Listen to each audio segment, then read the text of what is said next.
السلام علیکم ورحمۃ اللہ۔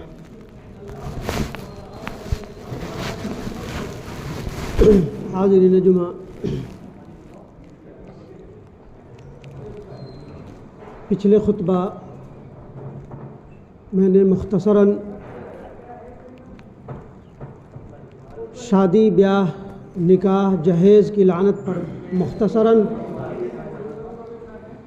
آپ سے مخاطب ہوا تھا۔ جن کو اس کا ڈیٹیل پڑھنا ہے تو انقلاب کے آج کے شمارہ میں پڑھ سکتے ہیں۔ حاضرین، آج میرا موضوع ہے اسلام ہندوستان میں کب اور کیسے آیا۔ اس کا سادہ اور سلیس جواب یہی ہوگا کہ رب کریم نے سورہ فتح آیت نمبر 28 میں فرما دیا تھا، هو الذی ارسل رسولہ بالہدی ودین الحق لیظہرہ علی الدین کلہ وکفی باللہ شہیدا۔ یہ سورہ فتح کی آیت نمبر 28 ہے، جس میں اللہ تبارک و تعالیٰ نے فرمایا کہ ہم نے اپنے رسول کو واضح دلیل لے کر، حجت لے کر بھیجا تاکہ وہ اس دین کو تمام ادیان پر اپنی علم و حجت اور دلیل کے ساتھ غالب عطا کر دے، چاہے مشرکین معاندین اسلام اس سے کتنے ہی جلے بھنے یا انہیں کتنا ہی ناگوار کیوں نہ۔ یہ سورہ فتح کی آیت تھی، نبی اکرم صلی اللہ علیہ وسلم پر مکہ میں ہی نازل ہوئی تھی، مکی صورت میں سے ہے فتح۔ حاضرین، یہ تو سبوں کو معلوم ہے کہ اسلام نبی اکرم صلی اللہ علیہ وسلم نے جب دین اسلام کی تبلیغ کی دعوت دی تو اپنے خون کے قریبی لوگ جان کے دشمن بن گئے۔ یہ سلسلہ بہرحال چلتا رہا، لیکن اسلام کی فطرت میں قدرت نے لچک دی ہے، اتنا یہ ابھرے گا جتنا کہ دباؤ گے۔ وہاں بہرحال نبی اکرم صلی اللہ علیہ وسلم نے 23 سال کی زندگی میں ایک انقلاب برپا کر دیا، ایک لڑتی بھرتی قوم کو ایک لڑی میں پیرو دیا، اور چونکہ اللہ کا وعدہ تھا کہ تمام ادیان پر غلبہ کر دیں گے، تو بہرحال ہندوستان میں کیسے آیا، موضوع میرا یہ ہے۔ تو چونکہ اللہ کا وعدہ کو پھیلائیں گے، عرب اور ہندوستان کا تعلق اسلام سے پہلے سے بھی تھا، بہت سارے اقوام وہاں بھی اپنی بزنس کے لیے، اور وہاں سے کثیر تعداد میں، چونکہ وہاں کی زمینیں بنجر تھی تو لوگ یہاں سے آتے تھے اور سامان لے کے جاتے تھے۔ بہرحال وہ کارواں بہت پہلے سے چلتا آتا رہا۔ نبی اکرم صلی اللہ علیہ وسلم کی بعثت ہوئی تو یوں تو کہا جاتا ہے کہ 93 ہجری میں یا غزنوی کے بعد، اور صوفیہ حضرات کے یہ، لیکن بات اصل یہ ہے کہ نبی اکرم صلی اللہ علیہ وسلم کے زمانے میں ہندوستان میں اسلام آ چکا۔ 629 کا معاملہ ہے۔ ایک چیرمن بادشاہ تھے، راجا، جو کیرالا کے تھے۔ شق قمر کا واقعہ ہوا تھا، چاند کے 2 ٹکڑے ہوئے تھے، تو انہیں بھی خبر ملی، چونکہ آنا جانا لگا رہا، تو انہوں نے تحقیق کی، یہاں بہت اچھی تحقیق کی، یہیں پہ اسلام قبول کیا اور رخت سفر باندھی تاکہ میں نبی اکرم صلی اللہ علیہ وسلم سے ملوں۔ 2 قول ہے، ایک تو یہ کہ آپ گئے، نبی اکرم صلی اللہ علیہ وسلم سے ملاقات کی، تاج الدین رضی اللہ عنہ بعض لوگ کہتے ہیں کہ چیرمن کا نام تاج الدین ہو گیا، وہ گئے، ملے، ملاقات کی، اور واپسی میں یمن کے سمندری اس میں ان کا انتقال ہو گیا، وہی وہ کیا کہتے ہیں تدفین ہو گئے، ان کے ساتھ نبی اکرم صلی اللہ علیہ وسلم نے چند صحابہ کو بھیجا۔ اور ایک قول یہ ہے کہ یہ گئے اسلام قبول کر کے یمن ہی پہنچے اور یہی ان کا انتقال ہو گیا، ہاں، اور پتہ چلا تو کچھ صحابہ کو آئے اور وہیں سے ان کے بیٹے نے چہرمن کا وہ ڈالی۔ بہرحال اسلام کی فطرت میں اللہ تبارک و تعالیٰ نے اتنا لچک دیا تھا اور اس کی تعلیمات میں اس قدر مقناطیسیت تھی کہ لوگ جوک در جوک آتے رہے اور ملتے رہے، کارواں بنتا ہے۔ پھر 93 ہجری بعد کی بات ہے کہ نبی اکرم کہ حجاج بن یوسف کو محمد بن قاسم کو سندھ کے لیے بھیجا۔ وہ اس لیے بھیجا تاکہ دو وجہیں تھیں۔ ایک تو یہ تھا کہ راجہ داہر نے یہاں بہت حد تک منمانی مچا رکھی تھی، اس کی بہن نے کمپلین کیا تھا، اور دوسرا یہ تھا کہ ان کا ٹریڈ کا کچھ تجارتی قافلہ آیا تھا جنہیں یہاں کے کچھ قزاقوں نے، ڈکیتوں نے لوٹ لیا تھا۔ حجاج بن یوسف نے خط لکھا کہ ذرا دیکھیے کہ ایسا ایسا ایسا کیوں ہو گیا، ہمارا تو پرانا رشتہ ہے۔ تو ان کا غیر ذمہ دارانہ جواب دیا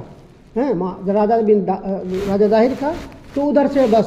وہاں سے پھر وہ ہوئی۔ بہرحال اس کے بعد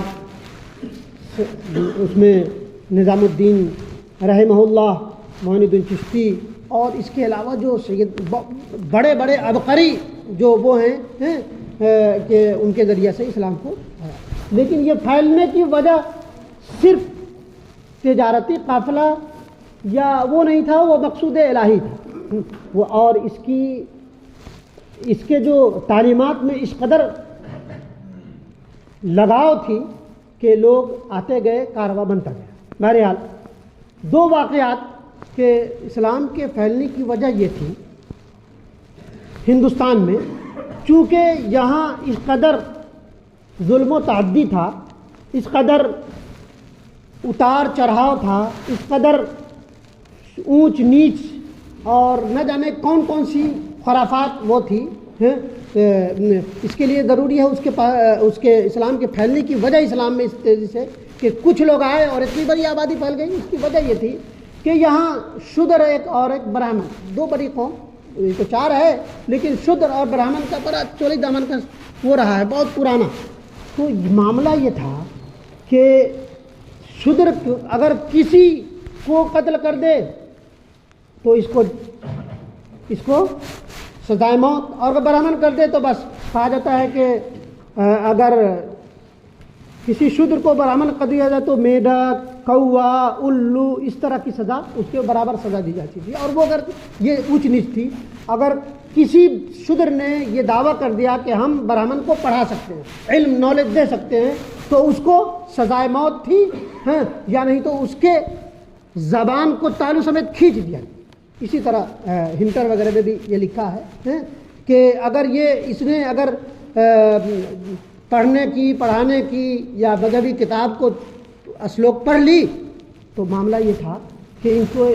کے منہ میں کھولتے ہوئے تیل رکھ دیے جاتے تھے، اور اس طرح کے اور بھی بھید بھاؤ، بہت سارے بھید بھاؤ تھے۔ یہاں وقت اجازت نہیں یہ تھی، اور نبی اکرم صلی اللہ علیہ وسلم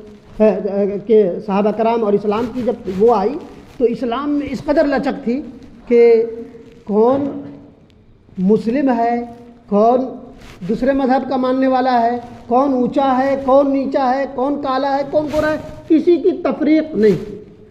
لا فضل لعربی ولا عجمی، کسی گورے کو کسی کالے پر، کسی کالے کو کسی گورے پر۔ اور سورہ حجرات کی آیت نمبر 13، یا ایھا الناس انا خلقناکم من ذکر وانثی وجعلناکم شعوبا وقبائل لتعارفوا ان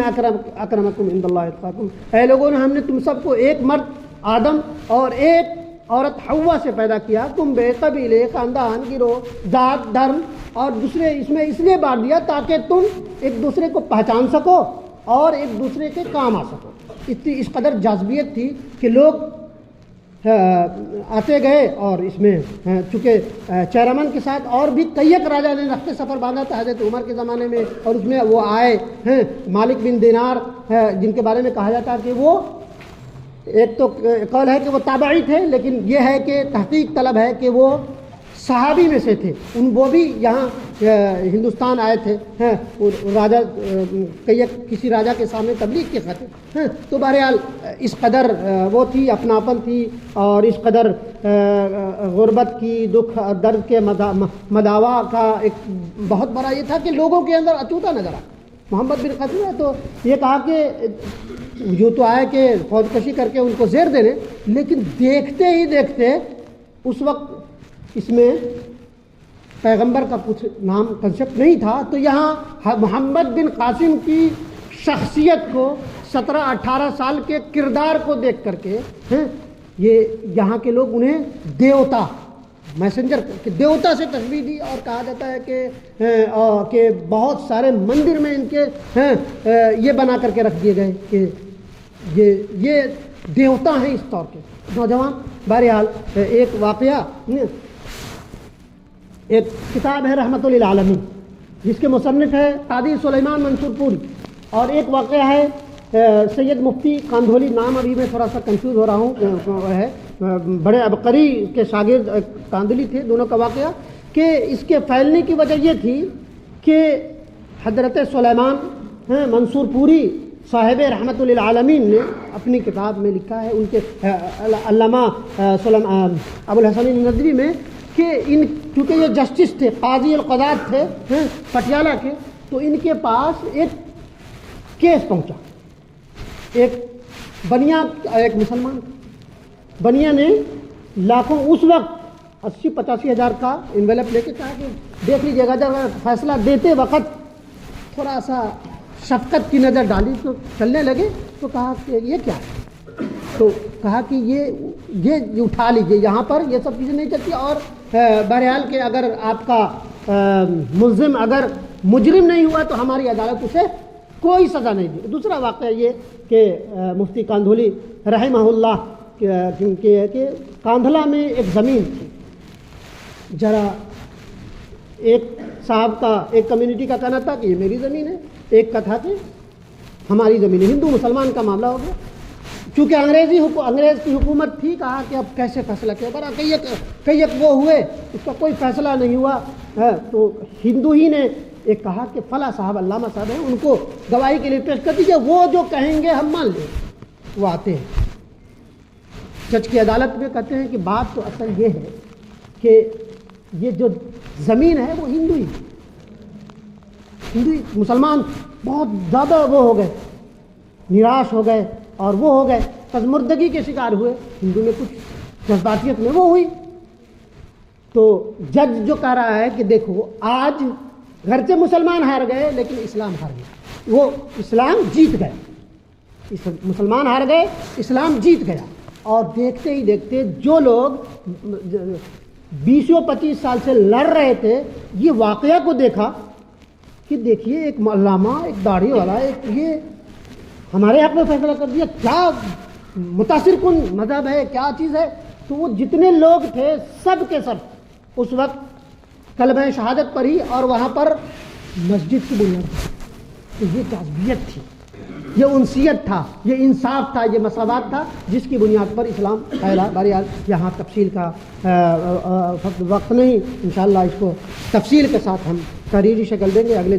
جمعہ کے کالم میں آپ پڑھ سکتے ہیں۔ اللہ تبارک و تعالیٰ ہمیں اور آپ سب کو بہرحال ان فرمودات پر کما حق عمل کرنے کی توفیق عطا فرمائے، آمین یا رب العالمین۔